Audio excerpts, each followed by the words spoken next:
All right, everyone here know who id Software is, the company.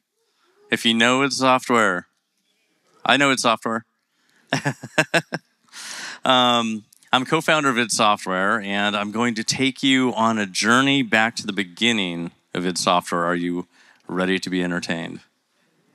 You're in a movie theater. I think you're probably only interested in entertainment. So I do realize that some of what I'm about to say may sound insane. Doesn't sound like it right now, but pretty soon. But we were in our 20s when we started id Software, and we did not know that there were any limits.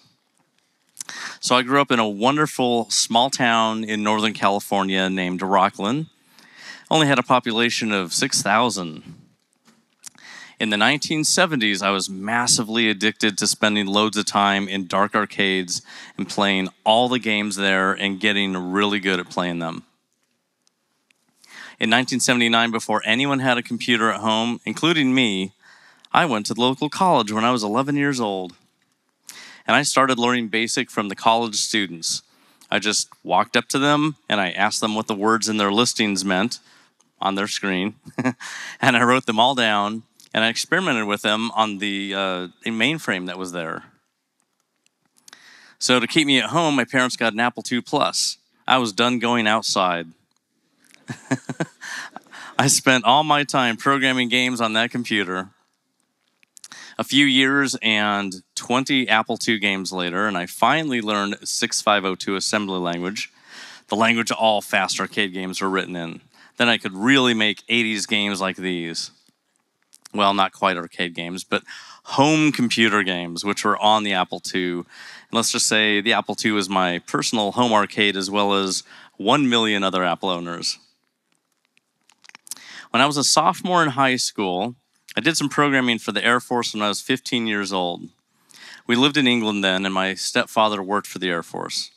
In order to get into the high school coding class halfway through the year, I had to show the teacher that I could program in 6502 assembly, and I ended up at the aggressors squadron the next morning. I was literally coding in a vault, a bank vault, because I was a kid. They gave me false data to use with my code. Can't tell you what I was programming. That's classified. It's an odd but true story. So after high school, I kept making games, and by 1987, I was working at Origin Systems. My first job was porting 2400 AD from the Apple II to the Commodore 64. By this time, I had made 74 games in 3 previous startup game companies: Capital Ideas Software, Inside Out Software, where I ported Might and Magic 2 to the Commodore 64, and Ideas from the Deep, and I was 21 years old. I went to work at a company named SoftDisk at the start of 1989. I learned how to program a DOS PC there, and I made a small game or utility per month for about a year.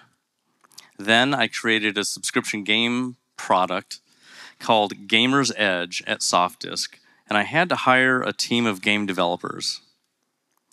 So I hired John Carmack and Adrian Carmack, who's not related, into my department for programming and art. And Tom Hall came in at night to help us out, since he was already at SoftDisk and he loved making games.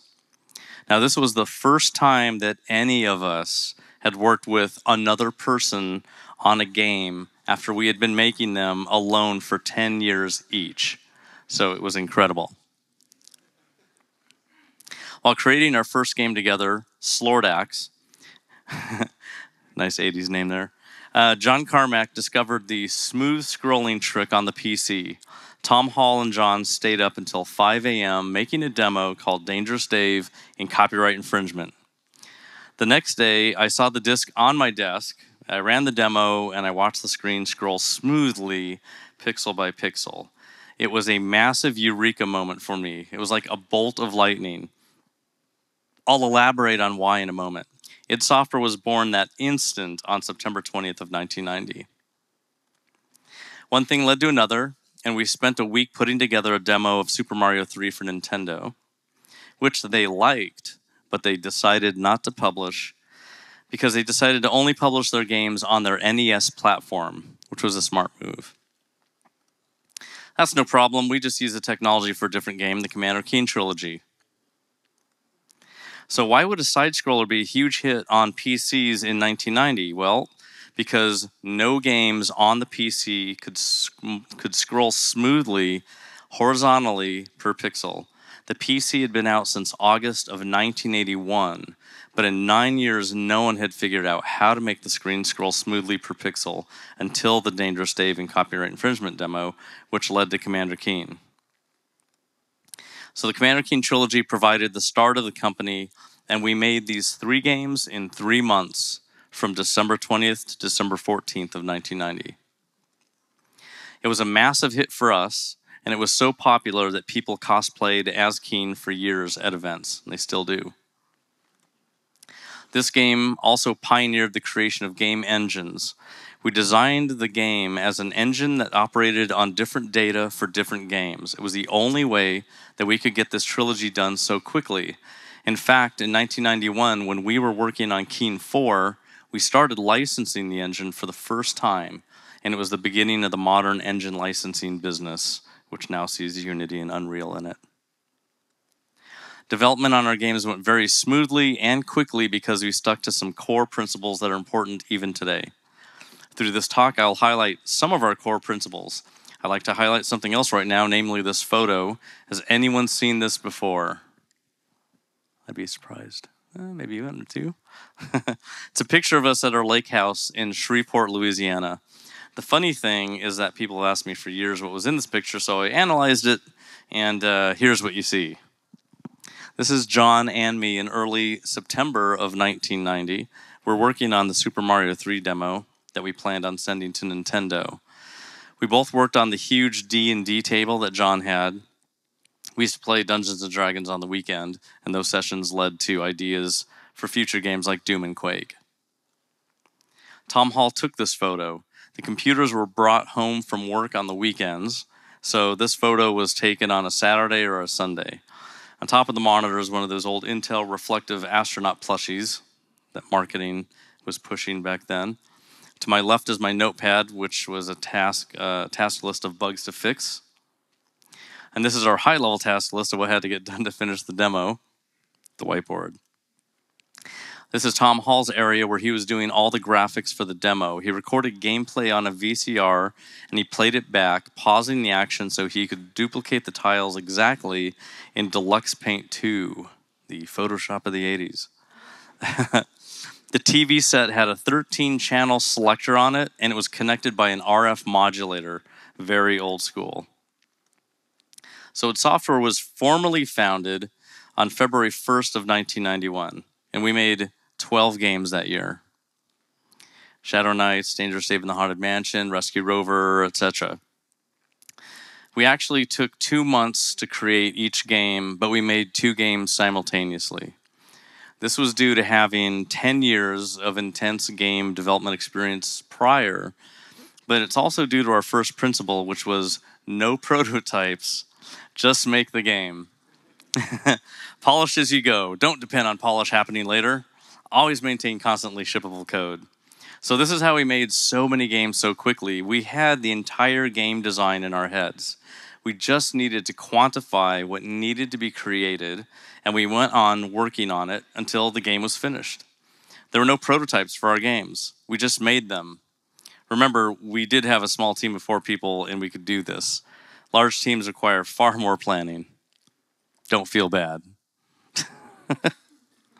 Time for a quick story. One day it rained really hard, and Cross Lake in Louisiana rose, and it was flooding everywhere, and I needed to get to work. We were working furiously on our games, and I just had to get back into it. So I just got ready for work, drove down the street, and then I saw this. The entire road was flooded to the office. So I waded through the flood, water snakes and turtles and everything, all the way to the house, took another shower, and then I could get back to work. We were all so excited to be making our own games 24/7. Also note that during this year of 12 games creating, we moved id Software from Louisiana to Wisconsin. That takes quite a bit of time out of game development, and we couldn't afford to have anything wrong while making our games at such a fast pace. So we created another principle that kept us developing quickly. It's incredibly important that your game can always be run by your team. Bulletproof your engine by providing defaults on load failure. If you have 100 people trying to develop a game that will not run, you're paying for 100 people to sit around and wait for it to get fixed. So we recognize the importance of keeping the game always playable, and we decided to bulletproof our engine by making all inputs solid. Game engines typically fail because they're trying to load bad, corrupted, or non-existent data. So checking for this and providing a default for a failure case keeps the game running, and it quickly shows you what is missing in the game. So if you fail to load a sprite, show a bagel. If the theme song's not loading, play something horribly wrong. Missing a sound effect, also do something wrong. So after 1991, id Software's first stage of company development was complete, and another important principle was in effect. Keep your code absolutely simple. Keep looking at your functions and figure out how you can simplify further. We wrote all of our games up to Quake in C, not C++. No classes, all structures, very little assembly language. Okay, so stage 2 is about to begin. In August of 91, we decided to move to Madison, Wisconsin. Tom Hall and I visited Wisconsin at that time, and we found it to be really nice since Tom used to live there while he was in college. So we moved all 4 of us there to continue working on our games. Only 4 months later, we're found dead in the snow, victims of Wisconsin's brutal winters we did not research. Moral of the story, do your research. We knew how to program in assembly language, but not how to ask Tom Hall, hey, what are winters like up here? After 6 months of that, we moved down to Texas. So we have a new principle. Great tools help make great games. Spend as much time on tools as possible. I wrote a tile editor back in 1991 named TED, tile editor. TED was so versatile that it was used for 33 shipped retail games, several of which were 3D games like Hover Tank, Catacomb 3D, Wolfenstein 3D, Spirit of Destiny, Rise of the Triad, Corridor 7, and others. So it was January 1992. We decided to go all 3D based on Catacomb 3D's promise. It looked cool, it just didn't play very cool. So Wolfenstein 3D was made by us 4 founders. It took 4 months of development time to get to shareware launch with 1 episode of levels. It took 2 more months to finish all 6 episodes and the hint book. The first month it sold 4,000 copies, all priced at $60 each with no advertising. Right after that, we made Spirit of Destiny. It took 2 months to make Spirit of Destiny. It was a prequel to Wolfenstein 3D, and it was retail only, not downloadable. Soon after that, Tom Hall traveled to Kentucky to work for a couple months on Wolfenstein VR. Yes, this was 1992 VR. They were trying to make it happen back then. Back in the days of Commander Keen, I discovered this small 3-person game company called Raven Software in Madison, Wisconsin. I called them up, I went over, and we introduced ourselves. Flash forward 7 months later, we did a little work with them by modifying the Wolfenstein 3D engine and licensing it to them for a game called Shadowcaster. So Shadowcaster's technology improvements were sloping floors, lighting, and fog. This engine looked slightly better than Wolfenstein 3D, but it wasn't good enough for our next game.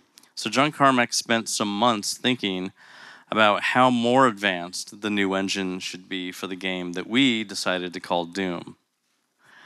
Based on the rapid development of our previous games, we came up with another important principle.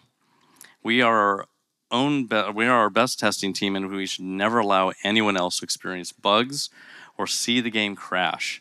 Don't waste other people's time. Test thoroughly before checking in your code. No throwing it over the fence for testers to find bugs, put the bug in a bug database, and then you fix it later. It's a wasteful cycle. So we didn't do that. After 1992, id Software's second stage of company development was complete, along with another principle. As soon as you see a bug, you fix it. You do not continue on. If you don't fix your bugs, your new code will be built on a buggy code base and ensure an unstable foundation. If you check in buggy code, someone's going to be writing code based on your bad code, and you can imagine how much rework needs to be done when you fix the original bug. The ideas for Doom came from our D&D campaign, which was full of demons. We also love the movies Evil Dead and Aliens. Doom's design was a mashup of these ideas. At the beginning of Doom's development, we created a new core principle. Use a development system that is superior to your target to develop your game.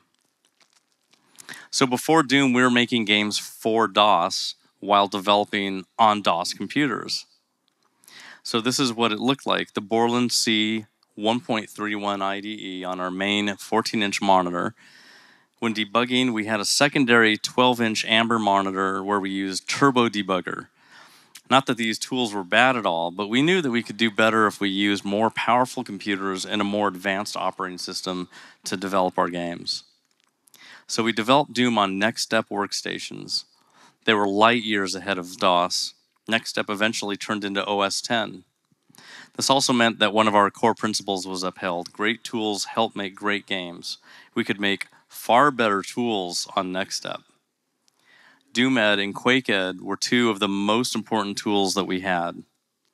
They both really helped us create levels and test them very quickly. You might not have known this, but we had 5 people on our team creating Doom. After Tom Hall left, about halfway through, we hired Sandy Peterson and Dave Taylor, which brought us up to 6 people. Unbelievably, while we're making Doom, we had to stop all work on the game and create the Super Nintendo port of Wolfenstein 3D as fast as possible due to an unmet obligation. Because we were starting from never having programmed a Super Nintendo, it took us 3 weeks because we had to learn the hardware. Then we jumped back into making Doom again. So we uploaded the shareware version of Doom to the University of Wisconsin server on December 10th, 1993. The excitement for the game was unprecedented. People were creating files in the upload directory that were sentences like, "When will we see Doom?" We got random phone calls in the office asking when it would be out, and we never made our phone number public. Time for a quick story. During the final day of Doom's creation, we worked 30 hours. We had the game running on all the computers in the office to ensure that it was solid. However, on a couple computers, the game froze. The menu could be brought up, but the gameplay stopped. John Carmack thought about what could possibly be happening, and he figured out the solution without doing any debugging. He was correct in his solution, and we did some testing, and it worked. We finally uploaded Doom right after that. At the beginning of 1994, I started working with Raven Software and developed Heretic using the Doom engine. I wanted to see how an inventory system in a medieval version of Doom would play. It turned out great. Does anyone here know Heretic or remember it? All right. We also made Doom 2 in 1994, over 8 months, and it was released on September 30th. In addition to this, we also did the Jaguar port of Doom ourselves. Again, we're multitasking and making multiple games, 2 games in 1993 and 3 games in 1994. In 1995, we started working on Quake. We had 9 developers, 4 designers, 3 coders, 2 artists, and I was the only one to do both coding and design. I wrote QuakeEd and I experimented with level design in full 3D. Again, we started with a clean code base. No code from Doom was used in Quake, which was another one of our principles of development. Write your code for this game only, not for future game. You're gonna be writing new code later because you'll be smarter. Also, you're not tying yourself down to the limitations of your past code. Invent new things always. So Quake's engine was being developed by John Carmack and the VGA graphics rasterization by Michael Abrash. John Cash worked on the network code. He went on to become the lead programmer of World of Warcraft. Time for a quick story. So this kind of relates back to our belief that developing in a superior operating system can result in a better game. While making Quake, we made a deal with Cray Supercomputers to buy a Cray 6400 super server for half price. Our plan was to have our development team connected to it, to BSP and light our maps, as well as crunch whatever new kinds of data we could create with our next game engine. The computer room in Quake's DM3 level was going to be full of Cray computers as a reference to this new hardware we were going to acquire. Unfortunately, Cray was bought by Silicon Graphics before Quake was done, and the deal fell apart. So the computer room in Quake's filled with the usual rectangular mainframes instead of the cool C-shaped Crays. After publishing Heretic, I started working with Raven on Hexen. I wanted to see how an FPS would play with a hub-level system and character classes, and Hexen launched on October 30th of 1995 during the Deathmatch 95 event that was happening at Microsoft in Redmond. Does anyone remember Hexen? More Hexen people. All right. A month later, I got Raven started on my next design. It was called Hecatome. It would be the third game in the series, Heretic, Hexen, Hecatome. Although Hecatome was never finished, it turned into Hexen 2. It wasn't the same game design. It happened because I left id. But during this time, we noticed a small game company making some nice games like Raptor, Call of the Shadows, and we brought them down from Illinois to make a game that we would publish. They called themselves Rogue Entertainment, and after about 14 months later, they released Strife, which used the Doom engine. Anyone hear of Strife? Yeah, it's a pretty rare one. It was an FPS RPG, and it was really fun. Back in 1996, it showed that combining genres could actually make a fun FPS. Nowadays, we have Destiny and other FPS RPGs, but Strife came first. Also, during 1995, we made the Ultimate Doom, which was a retail version of the full version of Doom with an extra episode, and the master levels of Doom for Doom 2. So id Software was still 9 developers in size. We released 2 games in 1995 while working on Quake. So work continued on Quake, and 14 months after we started, we released Q-Test on February 24th of 1996 for the world to test our internet gameplay. During the next 4 months, we worked very hard to complete Quake. We also released Final Doom, which was created by Team TNT and the Casali brothers, and Death Kings of the Dark Citadel, an additional set of levels for Hexen. One important principle that helped us get Quake done faster was this: encapsulate functionality to ensure design consistency. So examples of this in Quake would be the torches on the walls. We could have made the level designers place a torch model, and then a fire model that animated, and then a torch sound entity all at the same location. But then if we needed to move a lot of stuff, something could have gotten left behind. So it was far easier to just create a torch entity that had all the functionality built into it. Also, water in the game needed sound effect entities all over the place to fully cover the water areas so you'd hear them everywhere. If the water got modified in the level, moving all of those sound entities around and deleting them and everything would have been a really big mess. So it was easier to make the game just play the water sounds when water was being rendered on the screen. So we made a renderer level feature out of that, and we took it out of the designer's hands. So it ensured consistency, and it saved memory. And we did the same thing for the Sky Audio in Quake. So I released Quake Shareware on June 22nd of 1996 at 5:30 p.m. in this Texas time on the University of Wisconsin's site. Time for a quick story. While Michael Abrash was programming the VGA renderer, he was interleaving CPU instructions with FPU instructions to calculate perspective correct texture mapping. Sometimes, while he was playing the game, for just one frame, the game would show a completely different part of the map. He isolated the only instruction where that could happen, and he determined it was impossible for it to be an invalid value. He had a friend from Intel come over and go through his analysis, and his friend agreed with him and told him, yep, that's impossible, except that there's a known error with the floating point divide instruction on overclocked Pentiums. So it was a hardware error. There was nothing we could do about it, so we just left it alone. This bug is known as the Pentium FDiv bug, if you Google that. So Quake is the game that introduced the world to mouse look, a high-speed true 3D world, and internet multiplayer. Clans sprung up immediately, as did esports and tournaments everywhere. Quake World launched 5 months later. So making games was, and still is, our life. We love it more than anything else, as you can tell by our release of 28 games in 5.5 years by less than 10 people. Many other games were released that used our licensed technology over the years, and here are a couple more core principles that we learned from all of this work. Try to code transparently.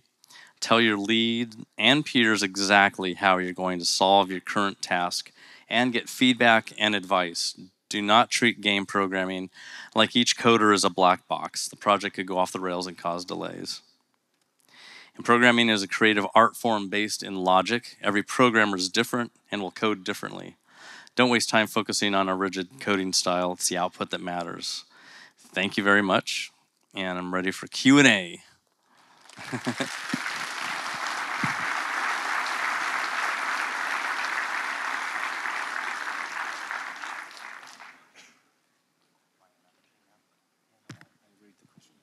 Oh, great.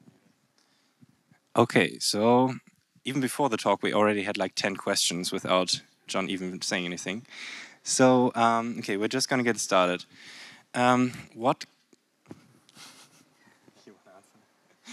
kind of conditioner hair products do you use so your hair looks as fabulous as it does? It doesn't matter what I use. I can't help it. So I get this question all the time, actually. So I guess I can blame it on genetics because I'm Native American. So I'm part Cherokee and part Yaqui, and also Mexican. So yeah, that's where it comes from.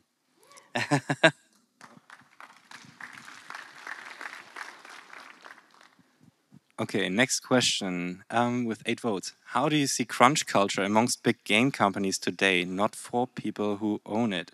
Is it essential? So crunch mode is a question that I get a lot as well. So for me, I kind of define crunch mode as being forced to work when you don't want to. If you are really passionate, really excited, and you want to get stuff done and you're on fire, I don't feel like that's crunch mode. I do that all the time. But if I have to work and I don't want to work, that's crunch mode. And we never do that with our workers. Like, we let our workers, they set their own schedule. So they tell us how long it takes to do something. And if it's taking them longer, it's kind of their own pressure. And if they feel like they want to work later hours or on the weekends, they can go ahead and do that. But if they feel like they can't because, they have families and, just it's not going to happen, then what we do is we just reschedule. So it's like it's going to take longer. So whatever the next thing is that they were going to work on or whatever, we try and, switch it with somebody else or push it to a later date. Or if we really have to, we'll cut it from the game if we have to do that. But crunch is not something that I believe in, really. I think if you're going to work really hard, then you're doing it for your own reasons. And if you're being made to do it, then yes, it is totally crunch, and I don't agree with crunch. Okay, cool. There's a few top ones, but I want to ask one from Marcel. That's that one. Why are you so breathtaking? I don't know. Good answer. Good answer. Okay, there is one. What's next in terms of gaming? And is VR finally ready? So VR. I think that games there's so much. There have been billions of dollars spent on VR, and what VR has found is that games that require people to actually move around in them with their legs causes motion sickness. And VR games that require people to bend over and do a lot of physical labor are very tiring. So those games become really short play games. Games where you're sitting in a cockpit, flying in a car, in a roller coaster, that kind of stuff, that works a lot better in VR. So, I think that there's a lot more game design that needs to be done to make VR more viable, just because it's right now physically not really as viable as AR, which is definitely viable. And there's a lot of technology out there to help people make AR games, and there's some really cool examples of that with Minecraft Earth or with the new Lego games. But yeah, it's not something that I'm I'm not spending my time on VR just because I've saw for a really long time that it's too demanding. One question: why did Doom freeze before shipping? That always comes up after I give the talk because I don't actually talk about it. But what happened, and it's funny because the bug that was in the game was there from the first day the game had been worked on. And the bug was that when we made all of our games back then, we tied them to interrupt 8, which is a timer. It's a timer chip. And we set our games at that time to 140 timer ticks per second, so we could feed sound to the sound DMA registers on the sound cards, and then half every other tick we use for video, because VGAs and CRTs back then would sync to 70 frames per second in VGA mode. So what happened was we were for the first time using a 32-bit mode, and we're using a DOS extender, and so because we're using BIOS and everything, it was 16 bits for values in the BIOS. So the timer chip had a 16-bit register, and that constantly ticked up. And what happened was we were checking in code for a value that was above FFFF for the next timer tick. So we just take the timer tick, add to it, and look for the next time that we should be doing a refresh. And what happened was it went over the value that the register would wrap around to. So instead of going up above 16 bits, it would wrap around, it would underflow, go down to 0 again, and go up, and it would never reach that next value, and that's when it would lock up. And it's because we never cleared out the value at the very beginning of the game when it started and hooked that interrupt vector. So when John thought about it, he's like, oh, it must be because we're checking a value that doesn't exist. So he just cleared that register at the beginning, and that fixed it, because it would take a really long time for that register to tick over. That's what it was. Okay, so the next one. Do you have time to play video games? If yes, which games do you like? Okay, I can answer part of that question. Here right now we will have like a short signing in the bar area. So John will be sitting there, and if someone wants an autograph or something, you will be happy to do it. And about the video games? Let's see. Been playing Oceanhorn and Oceanhorn 2 on iOS, which are really, really great games. I love Hitman 2. I play on PCs and Macs, so I use both platforms. But I really love the Hitman games, and I still play Minecraft and World of Warcraft. They're still being modified all the time. I have not jumped into Fortnite since they launched Chapter 2, but our daughter is all over it. We have a Overwatch fanatic as well, so we have a full gaming household. How do you still have time to do anything else? That sounds like you play like all of the top games. Okay, I really like this one. Which version control system have you used for Doom, etc.? Let's see. Probably it wasn't until 2002 or 2001 that I used source control. So we had no source control for any id Software games at that time. We just had a file system, a Novell 3.11 NetWare system, and we never had source control. So it was just copy over old stuff. No source control. I totally believe in source control now. I mean, we use it a lot. It would be awful if not. Okay, 2 more questions. Rank up the ones you want to see after this one. So how long was the turnaround time during Doom's development from code challenge to actually testing it on screen?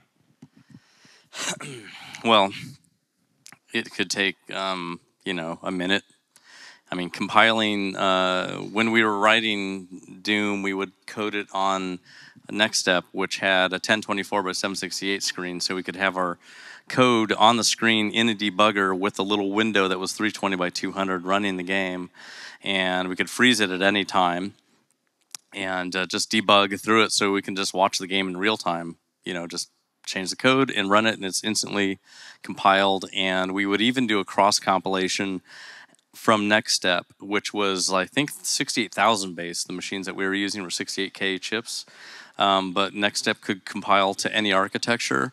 So we had it cross compile and assemble the code to x86 and save it on the NetWare drive, so I could move over to my DOS machine and just copy it off of NetWare to my C drive and just run it.